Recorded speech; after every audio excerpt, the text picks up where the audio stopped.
Hey, friend, welcome back to the Live Off Rent show, where we bring in real estate and other financial experts to help you build passive income, create your dream lifestyle, reach financial independence, all that good stuff that we all want. As always, I am your host, Brian Davis, co-founder of Spark Rental, and I'm on this journey with you. Every month, I'm in the trenches with our co-investment club, putting my own money in the deals that we all look at together as a club. So we do this podcast to kind of document all of our journey and bring in guest experts along the way. So without further ado, I am really excited to introduce our guest today. Lenny Nesmith grew up in a crowded row home with 9 siblings with a single mother in a Philadelphia neighborhood notorious for its drugs and crime. Today, he is a savvy real estate investor with a portfolio worth over $3.9 million. And that comprises long-term, short-term rentals. And he still to this day maintains his 9 to 5 job. He hosts the popular Find Your Freedom podcast. And most importantly of all, he is the founder of the Kids Real Estate and Financial Literacy Academy. So, Lenny, thank you so much for joining us today. Boom. Hey, man, Brian, thank you for having me. I'm super grateful for it. Thank you. Well, absolutely. So, normally we start these conversations asking people how they got started in real estate, but given your bio, it sounds like your story really starts earlier than that. So, I would love for you to start by just sharing, the story of you growing up and how you got out of what many consider to be, a dead end street upbringing to becoming the successful man you are today. Hey, first and foremost, I define success within the beholder, right? So if as long as you achieve your goals, you are successful, right? Absolutely. But my humble beginnings, my mother, she had 10 children, right? And I was a lucky one. I was a 10th kid, right? Grew up once again, in a 3 bedroom, 1 bath row home, right? In North Philadelphia. So if anyone knows anything about North Philadelphia, it can be a very dangerous place. But what's funny is when you're living there, everything is cool, right? Well, especially if you're a Until kid, you you don't know anything different, right? even as an adult, really, because you become used to the environment.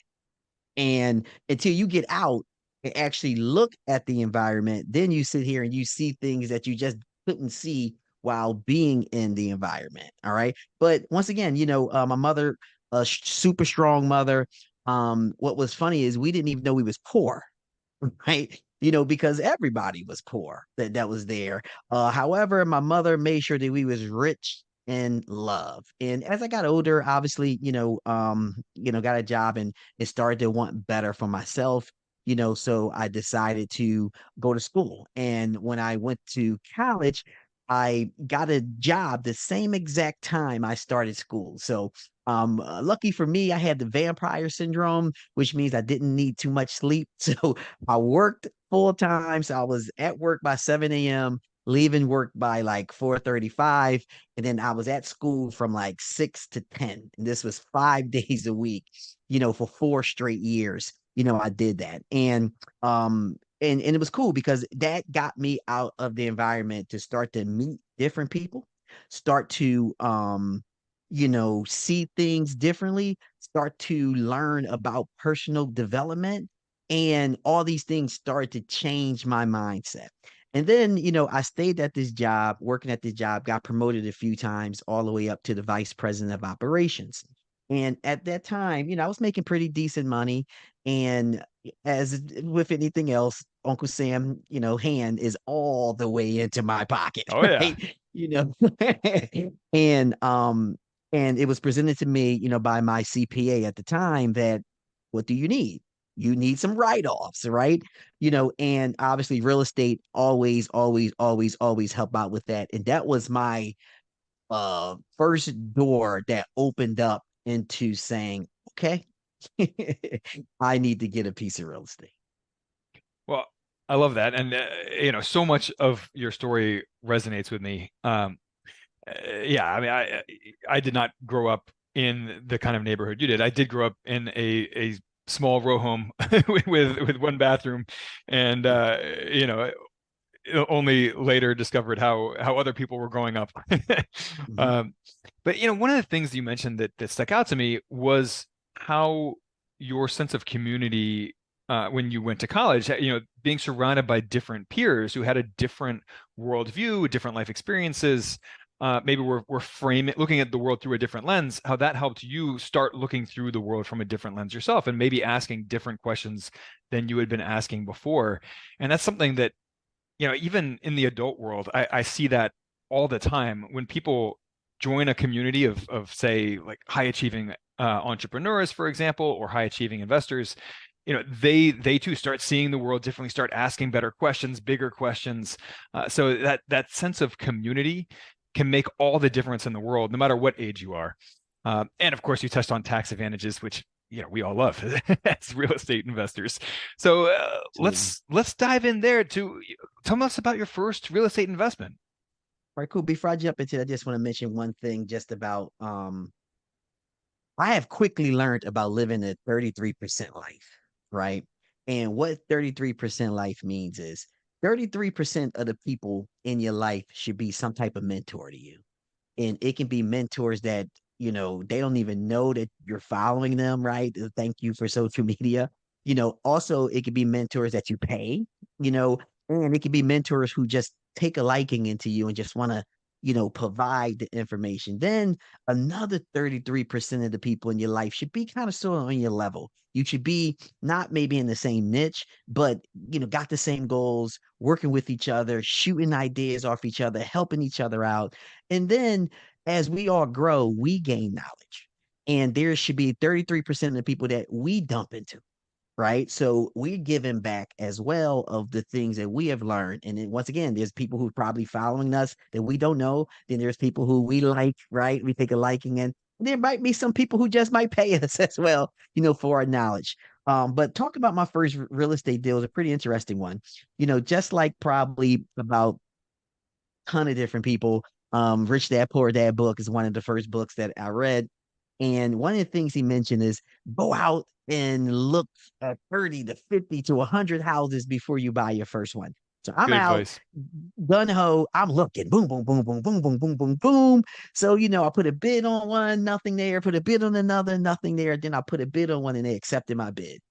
And when they accepted my bid, I said, oh man, it I went from being the most excited person to being the most nervous person to say, okay, do I really, really, really, really, really want to buy this property? Right. It's like the The dog that first, catches the car, right? You're like, now what do I do? Like, so I'm looking at this property. It needed new roof. It has no bathroom. It has no kitchen. It has no flooring, right? So it needs everything. I call them abandonments. It needed everything in it. And I'm like, oh my God, do I really want this property? Because, here, I bought that property in New Jersey. We have like this 3-day window where you can sit here and kind of say, thank you. I don't want it, right? They call it attorney review. And this is why you surround yourself with the right people. I have a nephew who I was telling him about, like telling him what's going on. And he mentioned to me, he said, Lenny, let me ask you a couple questions. He said, how many new cars have you purchased in your life? And I didn't know where he was going with the stories. I said, maybe a couple. He said, roughly how much did they cost? At the time, like, I don't know, 30,000, 35,000. He said, oh, so you bought maybe two or three? I said, yeah. He said, so you have no problem spending $35,000 for a car, but you got a problem spending $30,000 for something that's going to change your future. That little thing right there changed my life, changed my mindset big time because he was right. I had no problem buying a depreciating asset that I'm going to trade in every 5 years to get another one, right? You know, versus buying something where I can use that money to pay for that depreciation asset that this will always pay me to buy whatever I want with that. And that's why it's important to have smart people who care around you because sometimes they need to be the ones to tell you that. But that was my first property. well, I love that it was your nephew that gave you the shake, the wake up shake there. But Yep. it is useful. A certain amount of trepidation is healthy, right?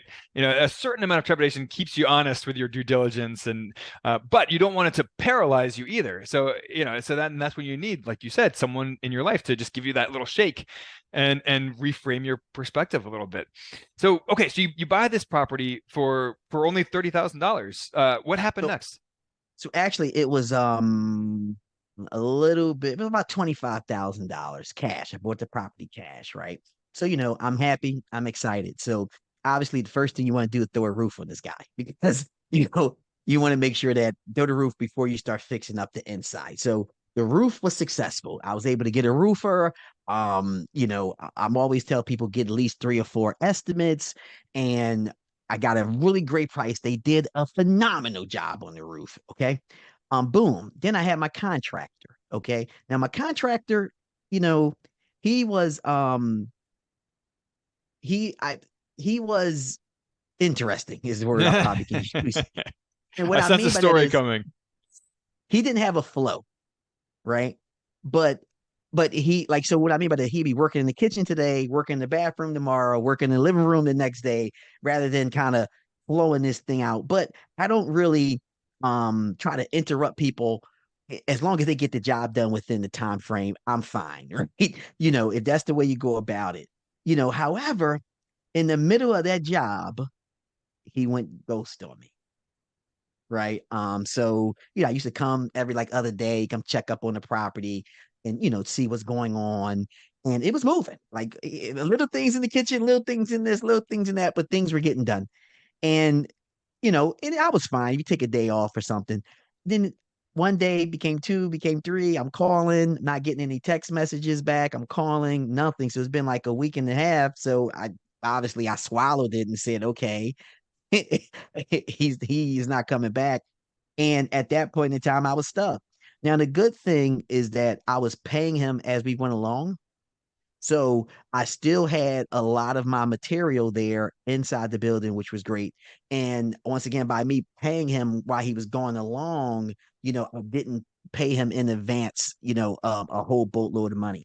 So if I did lose some, but what was really hurting for me was finding someone else to come in, kind of sort of for my budget and to sit here and finish it out for the time frame.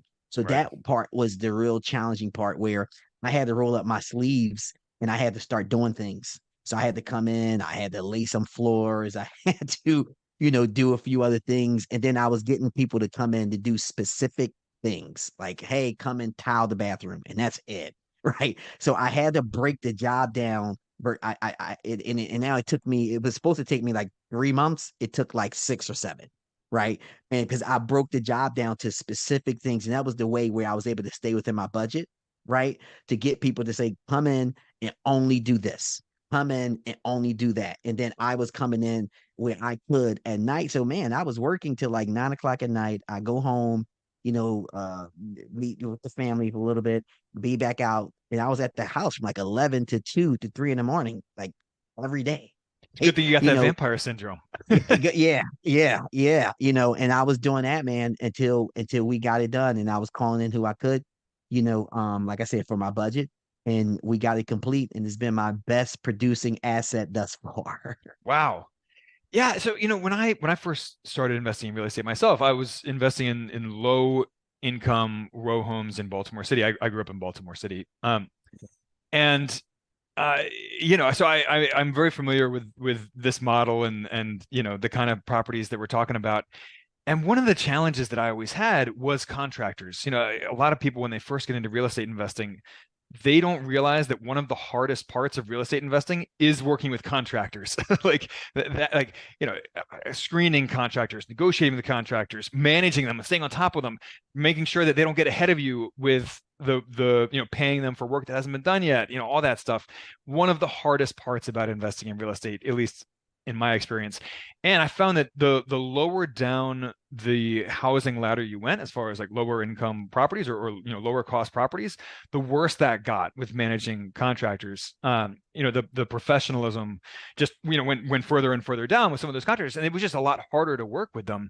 And to your point, when someone skips out halfway through a job, it's really hard to find another reputable contractor who's willing to step in and take over someone else's work, because they don't want to take over like a half done job someone did completely differently than how they work.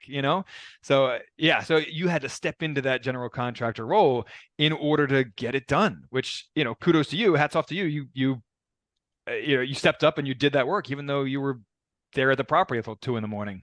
So I'm guessing you refinanced that property as a rental, as the BRRRR strategy, and then So kind of kept it rolling from there. I wish. And so I had a mentor, right? And my mentor, he had 80 units at the time, right? So for me, I feel as though I have a great mentor. And the way that he bought his properties, he never refinanced. So um he save, buy, fix, rent, right? And that's what the motto I was following. Now I wish I would have did more research, did more looking through, right? Because obviously that's exactly what I would have done. I would have pulled my money right out of the dorm property, right? Interest rates was good back then. I'm talking over 10 years ago. And I would have dumped the money into my second one. And I would have also just bought a whole bunch of properties at once and then just fixed them up as I went along, right? Once you fix this one up, refinance it. Once you fix this one up, refinance it, take the money. But I was following this. I was buying one house a year, basically. So I was basically buying the house, fixing it up, renting it, say all do this. I'm using me and my wife using our W-2 money just to sit here and save. Then obviously some additional income come in from the property that you have, helps get to buy the next property, buy the next property. And by the time I got to the learning about the BRRRR method, I was like, I was kind of on this to something else. So but no, I didn't. Now, I have refinanced a few of my properties due to, I like to say real estate comes in waves. That's why it's important to be in it. Meaning we had a interest, the money to borrow money was very low, right? So I call it a wave, right? We have an appreciation wave, but you would never be in the wave unless you're in the real estate, or take advantage of the wave unless you're in the real estate. So when interest rates was low and the property values were going out the roof, then I definitely refinanced. Yeah, well, you got to be in the water to surf, right? I mean, Yep, like, that's yeah, it. you have to participate, and that's one of those things that with it your nephew was trying to tell you, right? Like you have to actually break out of that analysis paralysis if you want to get into the game, and you see that all the time on like bigger pockets forums and stuff. Guys who have been in there like for years, like saying, "Oh, what do you think about this property? What do you think about this Yep. property?" And people are like, you know, you're going to make mistakes. You're going to lose some money at some point, probably in your first couple of deals, but you need to get in the game if you want to actually, start taking advantage. Like you said, riding those waves as they come along. But to your point about not refinancing some of those properties, the strategy you use, it's slower, but it's also safer, right? I mean, you're not leveraged to the hilt. Your property's cash flow a lot better. I mean, I made the exact opposite mistake when I was first getting into real estate. I leveraged all of those properties to the hilt, and then 2008 Mm-hmm. came along, and it all completely fell Right, apart. everything. Like, Yep. so better to go a little bit too slowly, but have that safety than to make the opposite mistake and get too aggressive with the leverage. So anyway, it may feel like a mistake now, but you were definitely playing a a lower risk game. Um, Well, it definitely worked out. So earlier you mentioned that I'm still employed and I'm not. So oh, okay. Then I work the bio. the message I was might have looking at a said, bio. It okay, must be outdated. yeah, sorry about that. But so after 22 years of working at this company, I was the vice president of operations. I had a staff up to 200 people at one time, and they let me go. And when they let me go, I was sitting right here where you see me now, and I put my head back, right, and I just sat there for probably about, I don't know, 7 seconds. Then I popped up and I said, "Oh man, I got to go get some health insurance." Right? And it felt really great to say that because I have a portfolio that makes enough money for my lifestyle. It pays, obviously all the mortgages on the rental properties. It pays my mortgage, our car notes, all of our utilities, and some money left over to sit here and, do some other things with. So I'm happy and grateful, for that conversation that I had with my nephew, right? Because he was the one that kind of made me jump over the broom on making sure I, finished through on closing on that one property. And that one property made it where I didn't have to go out and find another job after 22 years. Yeah, it's a wonderful feeling when you realize that you have enough income from, your various passive income streams, maybe combined with a little bit of active income that you can control yourself, whether that's starting a business or doing some gig work. You combine all that together and you can pay your bills. And suddenly you are in complete control over your time, over your geography, where you choose to live. My wife and I and our daughter spend most of our years overseas, because Awesome. we've cobbled together different passive income streams, active income streams. So, for people listening, you are not as dependent on your W-2 job as you think you are. Now, Lenny, I understand you do some coaching nowadays, as well as an active income stream. So tell us about that. Yeah, so I have a kids real estate and financial literacy academy. All right. And what that's about is I'm super proud of it, honestly. And you mind if I tell you how it came about? Oh, please. Yeah. So how it came about was I have an 11-year-old son. And I'm not sure if you have kids, but your kids, I'm like a bag of affirmations, dude. Like I'm the most positive guy you ever meet, and my son is totally over me, right? I'm like super, super duper positive. And just like with any kid or the majority of them, you can tell the kid something, and then the kid would go out and somebody else, in another setting would tell them the same thing, and they'd come back saying, "That's what I just learned. I learned how to XYZ." And you're looking at them like I just told you that last week. Yeah. So I was thinking of a way. I said, how can I take what I know and start to um give this to my son so he can start to learn this stuff. So all now I'm also a football coach. I coach the kids, tackle, flag. Love that. And all his friends think I'm cool, but not him, which I get, right? So I said, man, if I could put him in a room full of his peers, then I know that I can actively teach this. So, I follow God and put it right. I got a vision board right in front of me for those who can see this.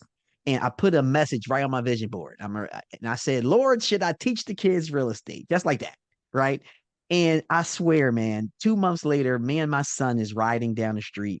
I just got this new tenant, and this tenant gave me like all these money orders. Right.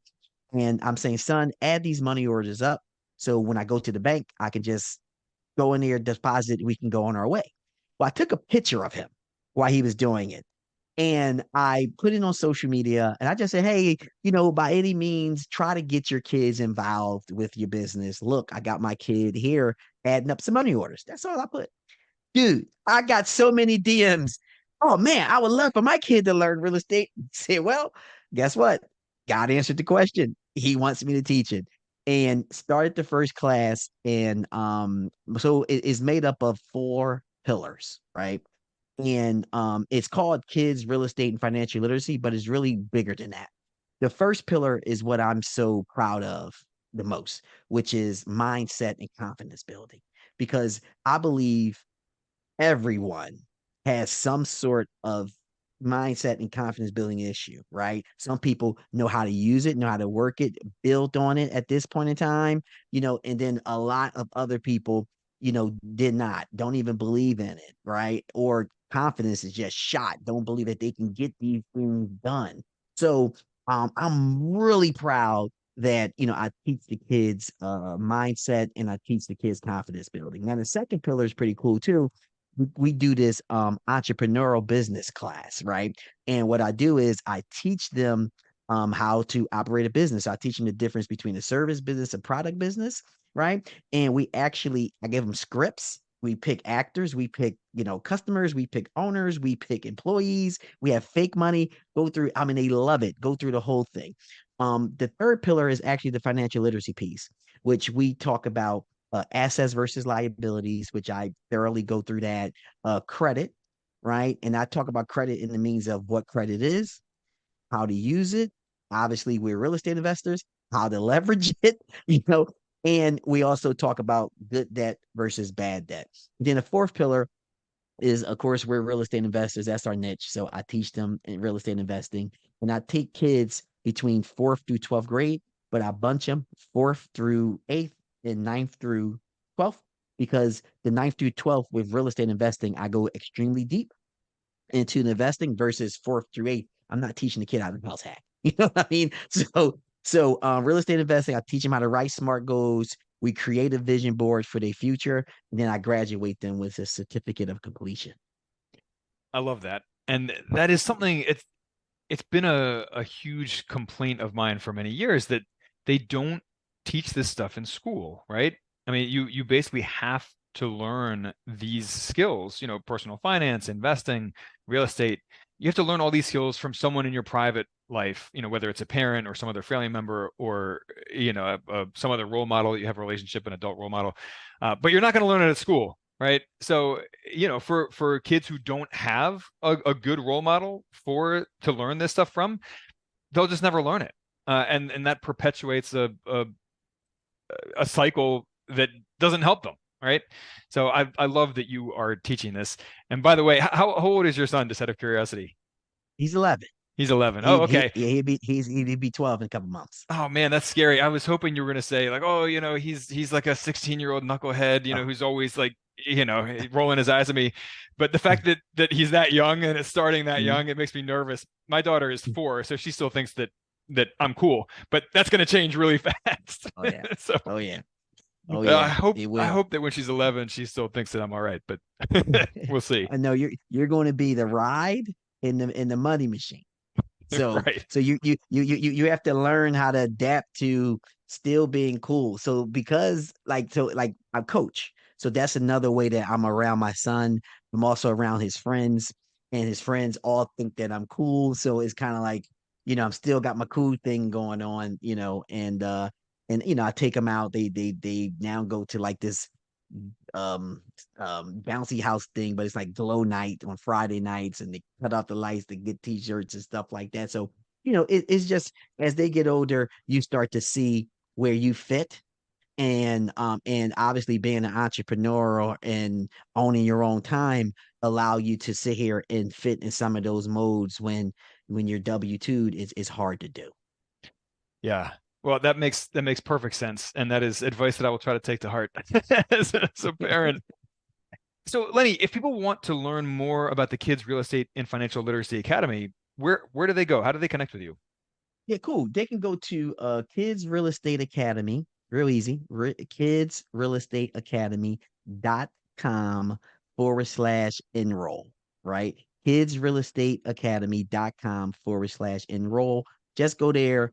You can opt in, and you'll start to receive just a whole bunch of updates on what we're doing with the academy. Well, I love what you are doing with the Kids Real Estate and Financial Literacy Academy. It is so needed in every community across the US. So thank you for that. And thank you for joining us on the show today. This was so much fun. Thank you. Thank you. I appreciate it. And it's just, once again, it's just one of the things that I always say we all wish that we all knew at an early age. And that's another reason why we wanted to do it. But hey, Brian, this was fun. I 100% appreciate you having me on, and thank you for everything. Absolutely. And guys, if you enjoy these conversations that we have, please rate, review the show. It makes a world of difference to us. And we will catch you same place, same time next week. All right. Bye now. Like the idea of diversifying into real estate, but don't want the headaches of being a landlord? Enter passive real estate syndications. You buy fractional ownership in apartment complexes and other large-scale properties. Earn your share of rental income and your share of the profits when the property sells. In fact, most of the syndicators we've invested with have average returns over 20% per year. You even get full tax benefits, including accelerated depreciation. Even as you collect distributions in real life, you often report a loss on your tax return. So why doesn't everyone invest in real estate syndications? First, you typically need to know the syndicator to invest, and the minimum investment for each property is high, usually $50,000 to $100,000. That's a lot of money for a single investment, which is precisely why we formed an investment club to pool funds and invest together. Every month, we propose a new deal in the co-investing club and vet it together on a group call with the syndicator. Each deal is purely optional. Pass or invest as you like. As for us, we invest our personal money alongside you in every single deal. If you want to invest like the 1% without actually being a 1%er, join SparkRental's Co-Investing Club. Email us at support@sparkrental.com with questions, and we look forward to investing alongside you.